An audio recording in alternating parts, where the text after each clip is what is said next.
මම ජන්‍ය සහ මෞත්‍ර ලිංගික ශල්‍ය වෛද්‍ය විශේෂඥ මහාචාර්ය නෙවිල් පෙරේරා. අවුරුදු 35කට අධික කාලයක් ශ්‍රී ලංකාවේ ජාතික රෝහලේ ප්‍රධාන ශල්‍ය වෛද්‍යවරයෙකු හැටියට සේවය කොට දැන් විශ්‍රාම ගොස් නවලෝක රෝහලේ ශල්‍ය වෛද්‍යවරයෙකු ලෙස දැනට සේවය කරනවා. ඒ කාලය තුල අපි ඊටාම විශාල සංඛ්‍යාවක් රෝගීන් ශල්‍ය කර්ම වලට භාජනය කරලා තිබෙනවා. ලක්ෂයකට එහා ප්‍රමාණයක්. ඒ නිසා ඒ සියලුම අත්දැකීම් ඉදිරි කාලයේදී මේ නවලෝක රෝහලේ ශල්‍ය වෛද්‍ය විශේෂඥාංශයට පැමිණි රෝගීන් සඳහා උපයෝගී කර ගැනීමට අප බලාපොරොත්තු වෙනවා. වකුගඩු ආශ්‍රිත ගල් අද ලංකාව පමණක් නොව මුළු ලෝකෙම පවා වකුගඩු ආශ්‍රිත රෝගවලින් තා ප්‍රධාන තැනක් ගන්න. මේ රෝගීන් වද විඳින සංඛ්‍යාව ඉතාම ඉහළයි. මේ ගල් නිසා ඇතිවන්නට හැකි සංකූලතා බොහොමයි. එයින් පළමුව දැඩි වේදනාව, ඊට අමතරව මේ ගල් වලින් හිරවීම නිසා වකුගඩු අකර්මණ්‍ය නැත්තම් වැඩ නොකරන ස්වභාවයකට පත්වීම ඊටාම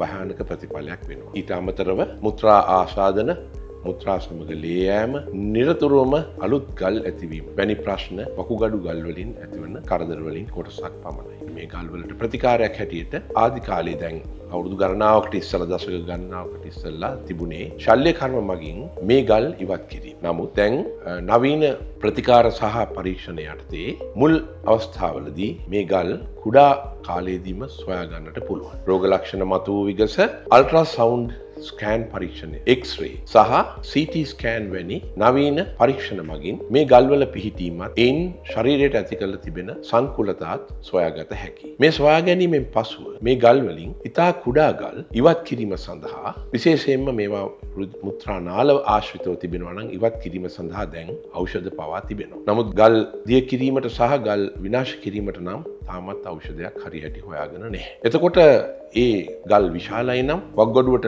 කරදර කරනවා නම් එතකොට බොහෝ අවස්ථාවලදී ප්‍රතිකාරයක් අවශ්‍ය වෙනවා. මේ ප්‍රතිකාර අතුරින් දැන් නවීන ප්‍රතිකාර බොහොමයක් තිබෙනවා. දැනට දශක ගණනාවකට පෙර දිග කැපුම් වලින් උදරයේ විවෘත කර ගල් ඉවත් කිරීමේ ශල්‍ය කර්ම දැන් තවදුරටත් සිදු කෙරෙන්නේ නැහැ. ඒ වෙනුවට ඉතා කුඩා එන්ඩොස්කොපි එහෙම නැත්නම් කුඩා නාලමය කැමරා උපකරණ මාර්ගයෙන් වකුගඩුව සහ මුත්‍රා පද්ධතියේ ඉතුරු කොටස් වලට දැන් වෛද්‍යවරයාට ශල්‍ය වෛද්‍යවරයාට ඇතුල් විය හැකියි. මේ ඇතුල් වුණු පසු මේ ගල විනාශ කිරීමට ලේස වැනි නවීන ක්‍රම පාවිච්චි කරනවා. ඒ හැර උදරයේ සිදුරු කළ අවිවත් කිරීමත් විශාල ගල් සඳහා සිදු කරනවා. ඉතින් මේ වගේ නවීන ක්‍රම නිසා දැනට ඇත්තටම රෝගියාට විශාල අපහසුයක් නැතුව මේ ගල් ඉවත් කර ගැනීම සිදු කළ හැකියි. වැදගත් වන්නේ රෝග ලක්ෂණ පහළ වූවාම පරීක්ෂණ වලට සහ වෛද්‍ය පරීක්ෂණ වලට යොමු වීම පමණයි. ගල් හැදීම නවත්වා ගැනීම ගැන හැමෝම උනන්දුයි. එක ගලක් ඇති වුණු පසු අවස්ථාව තිබෙනවා තව ගල් හැදීමට. ඒ නිසා මේ ගල් හැදුණු පසු